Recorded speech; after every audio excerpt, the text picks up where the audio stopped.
رأيك بهذا الإنجاز العراقي؟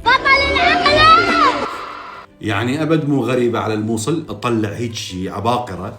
راح اقول لكم فد شغله. اول ما جيت لبلجيكا كان عندي فحوصات، لازم يسووا لي فحوصات عامه، ما يخلون جزء بجسمي ما يسووا له فحص، الكبد على الكليه على كل شيء كل شيء. المهم فطبيت على دكتور كان احمراني هيك ويحكي وياي يعني فرنسي كلش قوي واني صراحه كنت يعني من الناس اللي يعني ما اعرف احكي فرنسي اصلا يعني اول ما جيت بلجيكا بال 2014 ما كنت احكي فرنسي يعني، فكنت احكي انجليزي وشويه عربي قصدي عربي وشويه انجليزي فحكى وياي قال لي انت شنو تحكي؟